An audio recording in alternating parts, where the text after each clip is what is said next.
இப்போ கள்ளக்குறிச்சியில் திருப்பி விஷச்சாராயம் கள்ளச்சாராயத்தினால பல பேர் உயிரிழந்திருக்கிறது வந்து ஒரு மிகப்பெரிய கேள்வி.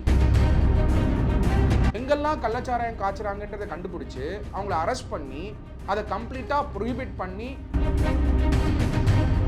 அதை தாண்டியும் கள்ளக்குறிச்சியில் கள்ளச்சாராயம் வித்திருக்காங்கன்னாக்க அப்போ இதுக்கு யார் பொறுப்பு அப்படின்னா டெஃபினட்டா ஸ்டேட் கவர்மெண்ட் தான் பொறுப்பு. அப்போ இவங்கெல்லாம் வந்து இதை வந்து நடக்கிற வரைக்கும் என்ன பண்ணிட்டு இருந்தாங்கன்ற கேள்வி இருக்கு.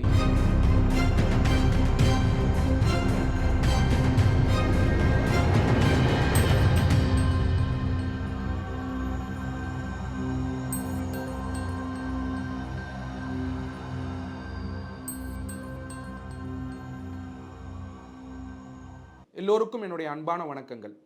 இப்போ தமிழ்நாட்டில் ரீசெண்டாக கள்ளக்குறிச்சியில் பார்த்தீங்கன்னா நிறைய பேர் வந்து விஷச்சாராயம் கள்ளச்சாராயம் குடிச்சு இறந்துருக்காங்க. இது டெஃபினட்டாக நம்ம எல்லாருக்கும் வந்து மனசுக்கு வேதனையாக இருக்குது. காரணம் என்னென்னா, நம்மளுடைய சகோதர சகோதரிகள் அந்த கள்ளச்சாராயத்துக்கு வந்து அடிமையாகி அந்த குடிச்சு இறந்துருக்காங்க. பல பேருக்கு வந்து கண் பார்வை இழந்திருக்கு. அது மட்டும் இல்லாமல் எல்லா ரிப்போர்ட்ஸும் பார்க்கும்போது என்ன சொல்கிறாங்கன்னா, கிட்டத்தட்ட 50க்கும் மேற்பட்டவங்க வந்து பாதிக்கப்பட்டிருக்காங்க, இன்ஃபேக்ட் உயிரிழந்திருக்காங்க ஒரு சில பேர் அப்படின்றது வந்து பெரிய வருத்தம் அளிக்குது. அது மட்டும் இல்லாமல் இந்த மெத்தனால் கலந்த இந்த கள்ளச்சாராயம் இல்லை விஷச்சாராயம் வந்து எப்படி வந்து தமிழ்நாட்டுக்குள்ள புழக்கத்துக்கு வந்திருக்கு, எதனால் இது வந்து உயர்ந்திருக்கு அப்படிங்கிறது வந்து ஒரு பெரிய கேள்விக்குறி தான். இன்ஃபேக்ட் சைலேந்திர பாபு அவர்கள் டிஜிபியாக இருக்கும் பொழுதே இதை பற்றி இன்வெஸ்டிகேஷன் வந்து ஸ்டார்ட் பண்ணியிருந்தார்.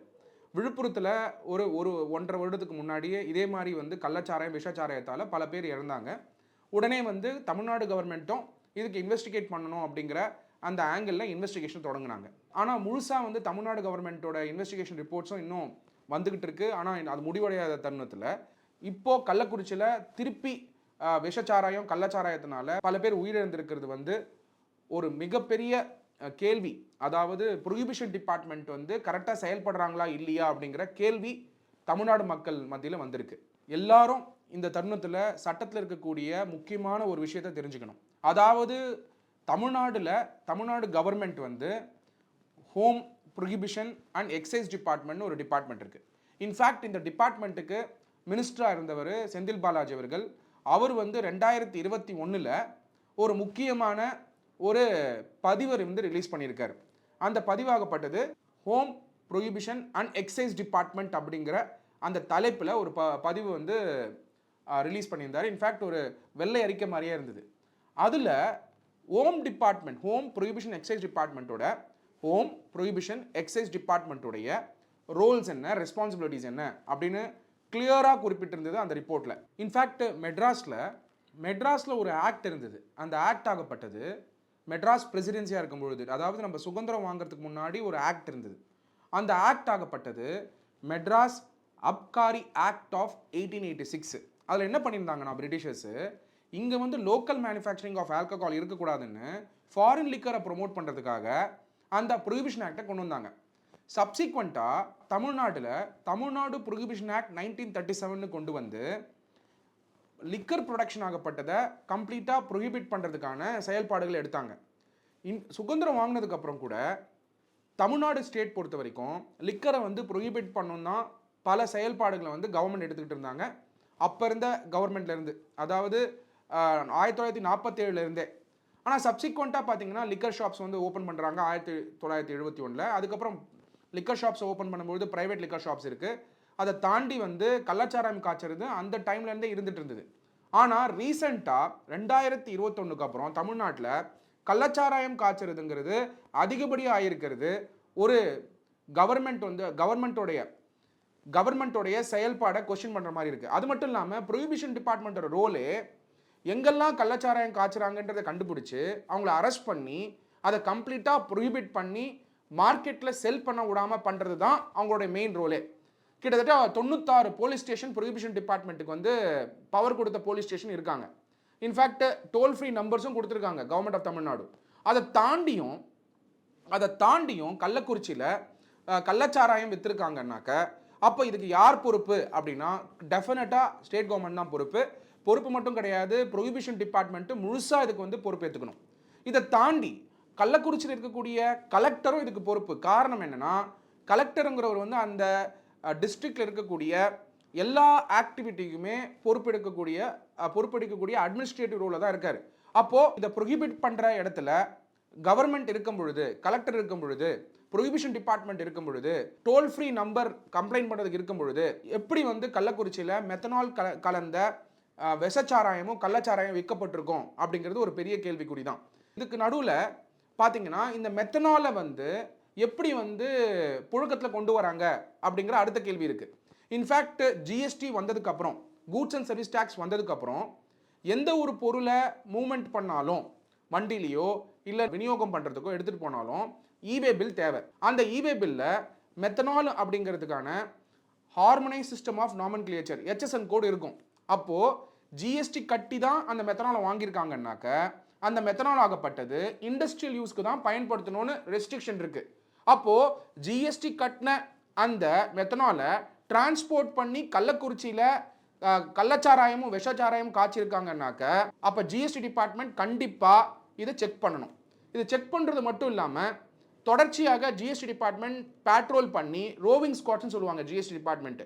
அவங்க ரோவிங் ஸ்குவாட்ஸ் வந்து கண்டினியூஸாக இதை வந்து கண்காணிக்கிற ஒர்க்கையும் பண்ணணும்.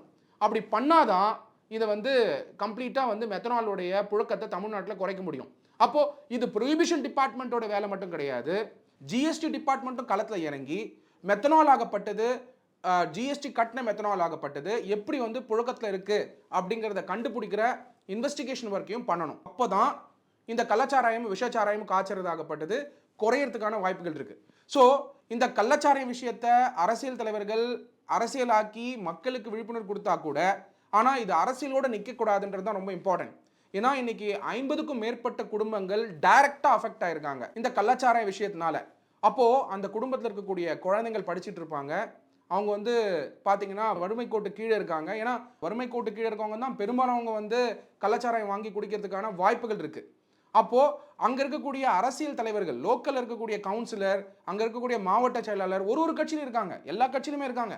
அப்போது இவங்கெல்லாம் வந்து இதை வந்து நடக்கிற வரைக்கும் என்ன பண்ணிட்டு இருந்தாங்கன்ற கேள்வியும் இருக்குது. இன்றைக்கி அரசியல் தலைவர்கள் ஒரு கட்சியில் இருக்கிறவங்களும் குற்றம் சாட்டலாம், ஆனால் அதே கட்சியிலிருந்து மாவட்ட செயலாளர்கள் ஒரு கட்சியில் இருக்காங்க, அது எந்த கட்சியாக இருந்தாலும். அப்போ அங்கே வந்து கள்ளச்சாராயம் காய்ச்சும் பொழுது அது ஏன் ஒரு கம்ப்ளைண்ட்டாவோ ஒரு அறிக்கையாவோ இல்லை வந்து போலீஸ் டிபார்ட்மெண்ட்டுக்கு கம்ப்ளைண்ட் கொடுத்தோ ஏன் செயல்படுத்தலைங்கிற அந்த கேள்வியும் இருக்குது. அப்போது பொதுமக்கள் வந்து அரசியல் தலைவர்களை நான் நம்புறதை தாண்டி நீங்கள் வந்து சுயமாக முன் வந்து கள்ளச்சாராயம் காய்ச்சக்கூடிய இடத்தையும் விஷச்சாராயம் காய்ச்சக்கூடிய இடத்தையும் டெஃபினட்டாக தமிழ்நாடு கவர்மெண்ட்டுக்கு நீங்கள் கம்ப்ளைண்ட் பண்ண முடியும். அப்படி பண்ணுறதுக்கான டோல் ஃப்ரீ நம்பர்ஸும் ப்ரொஹிபிஷன் டிபார்ட்மெண்ட் வச்சுருக்காங்க. அது மட்டும் இல்லாமல் டாஸ்மாகில் விற்கக்கூடிய ஆல்கஹால் ஆகப்பட்டது, மதுபானங்கள் ஆகப்பட்டது ரெகுலேட்டட் மார்க்கெட்லேருந்து வரக்கூடிய மதுபானம். ஆனால் நிறைய அறிக்கைகள் படிக்கும் பொழுது, in fact control and auditor general of இந்தியாவுடைய அறிக்கைகள் படிக்கும் பொழுது நிறைய பிரச்சனைகள் டாஸ்மாக் டிபார்ட்மெண்ட்ல இருக்கிறத நம்மளால பார்க்க முடியுது. அப்போது இந்த மாதிரியான கள்ளச்சாராயம் இருக்கக்கூடிய வணிகத்தை டாஸ்மாக்குள்ளே கொண்டு வந்து விற்கிறதுக்கான பாசிபிலிட்டி இருந்தாலும் அதையும் வந்து தமிழ்நாடு கவர்மெண்ட் வந்து உடனடியாக நடவடிக்கை எடுத்து டாஸ்மாக் டிபார்ட்மெண்ட்டை முழுசாக ரெகுலேட் பண்ணி தான் ஆகணும். இன்ஃபேக்ட் செந்தில் பாலாஜி அவர்கள் இந்த டிபார்ட்மெண்ட்டை பார்த்துட்டு இருக்கும் பொழுது எல்லாருக்கும் என்ன மாதிரியான ஊழல்கள் டாஸ்மாகில் நடந்தது எல்லாருக்குமே தெரியும். அதாவது ஒரு பாட்டிலுக்கு 10 ரூபா வாங்குறது. அப்போது இந்த டாஸ்மாக்கு, இந்த கள்ளச்சாராயம், இந்த விஷச்சாராயம் முழுமையாக ஒழிக்கணும் அப்படிங்கிறது எல்லோரோட வேண்டுகோளாக இந்த தருணத்தில் இருக்குது. நிறைய பேர் வந்து உயிரிழந்திருக்காங்க இந்த கள்ளச்சாரத்தினாலையும் விஷச்சாரத்தினாலையும். டெஃபினட்டாக இது வந்து நம்மளுக்கு வந்து வருத்தத்தை அளிக்குது. இந்த தருணத்தில் தமிழ்நாடு கவர்மெண்ட் கேசஸ் வந்து இப்போ ஃபைல் பண்ணி நிறைய பேர் அரெஸ்ட் பண்ணிகிட்டு இருக்காங்க. இன்ஃபேக்ட் இன்னைக்கு முதலமைச்சர் அவர்கள் காலையில் ரிப்போர்ட்டில் வந்து பார்த்தீங்கன்னா அறிக்கையில் கிட்டத்தட்ட 881 வழக்குகள் வந்து பதிவு பண்ணி அரெஸ்ட் பண்ணிக்கிட்டு இருக்கோம் அப்படின்னு சொல்கிறார். இந்த துரிதத்தை 2021 காட்டியிருக்கணும் செந்தில் பாலாஜி அவர்கள் இந்த டிபார்ட்மெண்ட்டில் வந்து சார்ஜ் எடுத்த உடனே. ஆனால் இன்னைக்கு கள்ளச்சாராயம் விஷயமும் விஷச்சாராயம் விஷயமும் கள்ளக்குறிச்சியில் இது நடந்ததுனால இந்த துரிதப்படுத்துறது எல்லா வாட்டியும் துரிதப்படுத்தணும். மக்கள் கொடுக்கக்கூடிய கம்ப்ளைண்ட்டோ இல்லை சோஷியல் இன்டெலிஜென்ஸ் அங்கே இருக்கக்கூடிய மக்கள், அப்போசிஷன் பார்ட்டியோட லீடர் சொல்லக்கூடிய விஷயங்களை டெஃபினட்டாக கவர்மெண்ட் வந்து காதில் கேட்டு அங்கே கலெக்டரும் இமீடியட்டாக ஸ்டெப்ஸ் எடுத்து இந்த கள்ளச்சாராயத்தையும் விஷச்சாராயத்தையும் காய்ச்சக்கூடிய நபர்களை வந்து டெஃபினட்டாக அரெஸ்ட் பண்ணி அவங்கள வந்து அந்த செயல்பாடை தடுக்கணும். அப்படி பண்ணாதான் தமிழ்நாட்டை விட்டு கள்ளச்சாராயத்தையும் விஷச்சாராயத்தையும் ஒழிக்க முடியும். ஏன்னா இந்த மெத்தனால் ஆகப்பட்டது எப்படிப்பட்டதுன்னா, ஒரு ஒரு ஒரு மனிதர் வந்து அந்த மெத்தனாலை குடிக்கிறாருனாக்க அவருடைய நியூரல் நெட்வொர்க்கே அஃபெக்ட் ஆகிடும். It fires the neural network. அப்போது அந்த நியூரல் நெட்வொர்க் அஃபெக்ட் ஆகும் பொழுது சுயநலவு இழக்கிறதுக்கான பாசிபிலிட்டி இருக்குது. ரெண்டாவது, கண் பார்வை வந்து இழக்கிறதுக்கான பாசிபிலிட்டி இருக்குது. ஏன்னா நியூரல் நெட்வொர்க் அஃபெக்ட் ஆன உடனே கண் பார்வை அஃபெக்ட் ஆகும். ஸோ ரெண்டாவது பாசிபிலிட்டி இருக்குது. மூணாவது, உயிரிழக்கிறதுக்கான பாசிபிலிட்டி இருக்குது. இப்படி இருக்கக்கூடிய ஒரு பொருள் தான் மெத்தனால். அந்த பொருளாகப்பட்டது ஜிஎஸ்டி வந்ததுக்கப்புறம் ஜிஎஸ்டி டிபார்ட்மெண்ட்டும் ப்ரொஹிபிஷன் டிபார்ட்மெண்ட்டும் கண்காணிச்சிருந்தாங்கன்னா அந்த மெத்தனால் எதுக்காக வாங்குறாங்க? இண்டஸ்ட்ரியல் பர்பஸ்க்காக வாங்குறாங்க. அந்த இண்டஸ்ட்ரியல் பர்பஸ்க்காக போகாமல் கள்ளச்சாராயம் காய்ச்சறதுக்கும் விஷச்சாராயம் காய்ச்சறதுக்கும் டைவர்ட் பண்ணி இன்னைக்கு மக்கள் அதை வந்து அங்கே இருக்கக்கூடிய மக்கள் அதை உட்கொண்டு இன்னைக்கு இறந்துருக்காங்கன்னு சொன்னாக்க டெஃபினட்டாக தமிழ்நாடு கவர்மெண்ட் வந்து இதுக்கு பொறுப்பேற்று இதை வந்து சரி பண்ணுற ஒர்க்கை உடனே துரிதப்படுத்தணும் அப்படிங்கிறது எல்லோரோட வேண்டுகோளாக இருந்துக்கிட்டு இருக்கு. அதனால் வரக்கூடிய நாட்களில் தமிழ்நாட்டை கள்ளச்சாராயம் இல்லாமல் விஷச்சாராயம் இல்லாமல் மது இல்லாமல் இருக்கக்கூடிய ஸ்டேட்டாக மாற்ற வேண்டியது தமிழ்நாடு கவர்மெண்ட்டுடைய ரெஸ்பான்சிபிலிட்டி. அது நடக்கும்னு நினைக்கிறேன். கூடிய சீக்கிரம் நம்ம எதிர்பார்க்கலாம். எல்லா மக்களும் உங்களுடைய சுற்றி இருக்க இடத்துல எங்கேயாவது விஷச்சாராயமும் கள்ளச்சாராயமும் இல்லை டாஸ்மாக்ல வந்து இல்லிசிட் லிக்கர்ஸை விற்கிறாங்கன்ற இன்ஃபர்மேஷன் உங்களுக்கு வந்ததுன்னா நீங்கள் உடனே பண்ண வேண்டியது டோல் ஃப்ரீ நம்பருக்கு கால் பண்ணணும். அந்த டோல் ஃப்ரீ நம்பர் ஆகப்பட்டது 10581. திருப்பி சொல்கிறேன், 10581க்கு கால் பண்ணணும். கால் பண்ணி கம்ப்ளைண்ட் பண்ணணும். அப்படி பண்ணும் பொழுது நீங்கள் அந்த காலை ரெக்கார்ட் பண்ணி வச்சுக்கோங்க. ஏன்னா நீங்கள் கம்ப்ளைண்ட் பண்ணுறீங்க ப்ரொஹிபிஷன் டிபார்ட்மெண்ட்டுக்கு, அவங்களுக்கு நீங்கள் கால் பண்ணுறீங்க. கால் பண்ணுற அந்த நீங்கள் கொடுக்குற கம்ப்ளைண்ட்டை அந்த கால் ரெக்கார்டிங் பண்ணிக்கோங்க. Point number 1. பாயிண்ட் நம்பர் 2, கால் ரெக்கார்டிங் பண்ணதுக்கப்புறம் ஆக்ஷன் எடுக்கிறாங்களான்னு பாருங்கள். அப்படி ஆக்ஷன் எடுக்கலைனாக்க திருப்பி கால் பண்ணி இன்ஃபார்ம் பண்ணுங்கள். அந்த காலையும் ரெக்கார்ட் பண்ணிக்கோங்க. ஒரு சமயம் கால் பண்ணி இன்ஃபார்ம் பண்ணியும் அவங்க ஆக்ஷன் எடுக்கலைன்னா நீங்கள் ரெஜிஸ்டர்ட் போஸ்ட்டில் ப்ரொஹிபிஷன் டிபார்ட்மெண்ட்டுக்கு இந்த மாதிரி நான் வந்து டோல் ஃப்ரீ நம்பரில் 10581 கால் பண்ணேன், அவங்க வந்து ஆக்ஷன் எடுக்கிறேன்னு சொன்னாங்க, ஆனால் ஆக்ஷன் எடுக்கலை, அதனால் நீங்கள் அந்த போலீஸ் அஃபிஷியலுக்கு நீங்கள் ஆக்ஷன் எடுங்க அப்படின்னு சொல்லி நீங்கள் ஒரு லெட்டர் கொடுக்கலாம் ரெஜிஸ்டர்ட் போஸ்ட்டில். அப்படி ரெஜிஸ்டர் போஸ்ட் அனுப்பும் பொழுது அதோட அக்னாலஜ்மெண்ட்டை வச்சுக்கோங்க. அதுக்கப்புறம் அதை தாண்டியும் போலீஸ் வந்து ஆக்ஷன் எடுக்கலை, கள்ளச்சாராயத்து மேலேயும் விஷச்சாராயத்து மேலேயும் எடுக்கலை, மெத்தனால் வச்சு தயார்படுத்தக்கூடிய கள்ளச்சாராயம் விஷச்சாராயத்து மேலே ஆக்ஷன் எடுக்கலைன்னா நீங்கள் நீதிமன்றத்தை அணுகி, அதாவது உங்கள் பக்கத்தில் இருக்கக்கூடிய மெஜிஸ்ட்ரேட்டை அணுகி நீங்கள் வந்து டைரக்ஷன் வாங்கலாம். கம்ப்ளைண்ட் ரெஜிஸ்டர் பண்ணுறதுக்கு டைரக்ஷன் வாங்கலாம். அந்த டைரக்ஷனை வந்து வாங்கினதுக்கப்புறம் போலீஸ்கிட்ட போனவுடனே அவங்க எஃப்ஐஆர் போடுவாங்க. எஃப்ஐஆர் போட்டு அவங்கள அரெஸ்ட் பண்ணுற நடவடிக்கையை எடுப்பாங்க. அப்போது ஒரு சிட்டிசனாக நீங்கள் பண்ண வேண்டியது டோல் ஃப்ரீ நம்பருக்கு கால் பண்ணுறது, ரெண்டாவது கம்ப்ளைண்ட்டை ஃபார்வர்ட் பண்ணுறது, மூணாவது அந்த கம்ப்ளைண்ட் மேலே ஆக்ஷன் எடுக்கலைன்னா மெஜிஸ்ட்ரேட்டை அணுகி டைரக்ஷன்ஸை வாங்கி எஃப்ஐஆரை போட்டு அந்த கள்ளச்சாராயத்தையும் விஷச்சாராயத்தையும் யார் காய்ச்சி இந்த சமுதாயத்தில் இருக்கிற மக்களுக்கு வந்து பாதிப்பு உருவாக்குறாங்களோ அவங்கள வந்து சட்டத்தின் பிடியில் கொண்டு வரது. இது செஞ்சால் டெஃபினட்டாக தமிழ்நாடு வந்து ஒரு கள்ளச்சாராயம் இல்லாத விஷச்சாராயம் இல்லாத, இன்ஃபேக்ட் மதுவே ஃப்யூச்சரில் இல்லாத ஒரு மாநிலமாக டெஃபினட்டாக மாறும் அப்படிங்கிறத நம்ம நம்புவோம்.